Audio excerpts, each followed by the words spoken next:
Okay, let's go for another 5-minute game against Yon606. Don't know who that is, obviously.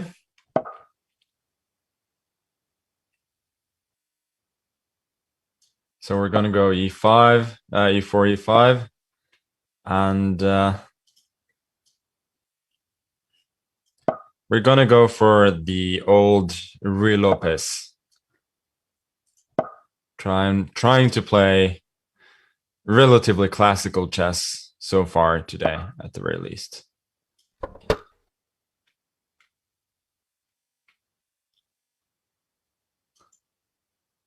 And obviously here there are a lot of options for black, ranging from more aggressive with b5 or bishop c5 or knight e4 to more solid as he plays with bishop e7. Rook e1, b5. Yeah, these lines have been discussed for over 100 years at the very least, at the highest level. Now again, number of options for black here. My favorite for many years was knight b8, and then knight bd7, the Breyer system. Also bishop b7 and then rook e8. The Zaitsev system is very popular, as well as knight to a5, the Chigorin system. They all have different advantages and drawbacks. Yeah, this one I'm not that sure about.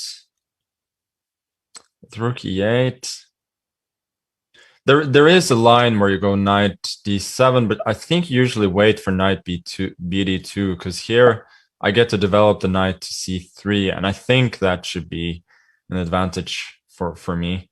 Usually in the Ruy Lopez, you develop the knight to d2. That is mostly because you're not allowed to put the knight on c3 in one go. g6 is very reasonable. Preparing a possible bishop f8 and bishop g7, rerouting that bishop, and also closing the diagonal of my bishop on c2. I think I may just take the chance, though, to go bishop h6 in one go.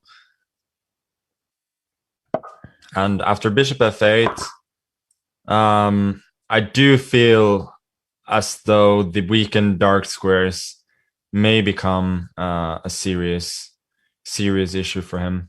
So I'm gonna go queen d2, develop, and now if knight c4, there was queen h6. Also, I think after b4 there was knight d5, which should be favorable for me. Now I do have a bit of a decision to make, though. e5 is tempting because of the tactic d5, d5, bishop f3. I can take on f6 or queen d8 and then take on f6 with check, taking the bishop later on f3, winning a full piece. The question is, if he goes for something like knight h5, is that really favorable to me? I don't know, but it's kind of tempting, so we'll see. Probably d5 and then knight h5 is good, now that I think about it. Yeah, this was this was probably not quite correct. But at least he's set some concrete challenges.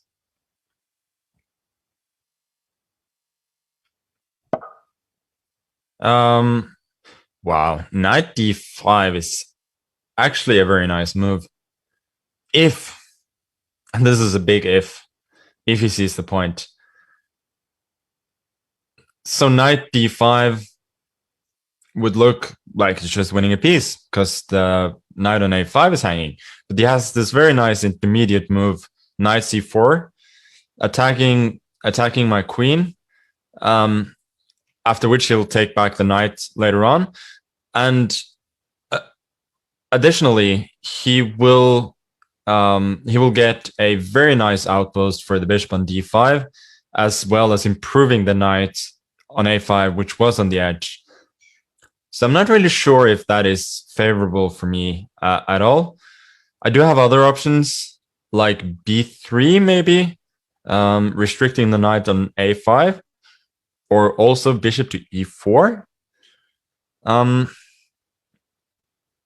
think I'm gonna play b3 to probably keep as much tension as possible and try and induce a mistake here. For instance, now I think c5, which looks very logical, maybe a huge mistake because of knight e4. Then if d5, I think knight c5 is good, and if cd4, knight d6 is very good, and his position will probably collapse. So it turns out, since he did not respond to this threat, probably the move knight d5 on the last move was more lucky than good. Sorry to say. And now he will have bishop f3, somewhat ruining my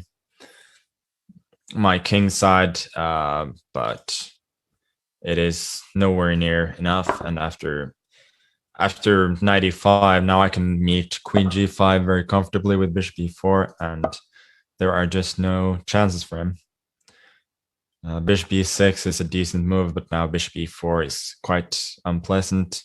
I'm going to win, I think, even more material, either one more pawn, as in this instance, with the c7 hanging, and now d4 is not hanging because of queen takes f7.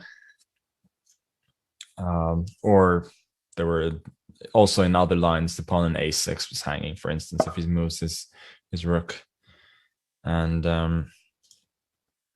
now, again, I think we have the old mopping up job. Queen e7 looks decent. Now if rook e8, if he keeps chasing, I will go queen c5, offering a queen trade under, I think, quite favorable circumstances, as I would get a passed pawn.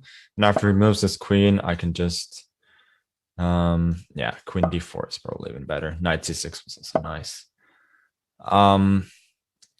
After queen g4, there should be a decisive, sorry, queen c7, there should be a decisive discovered check, probably knight g4. It's reasonable. This, now, he may not be mated immediately because he has f6, but at the very least, he loses his queen, and now there's mate in 1. Okay, interesting game there.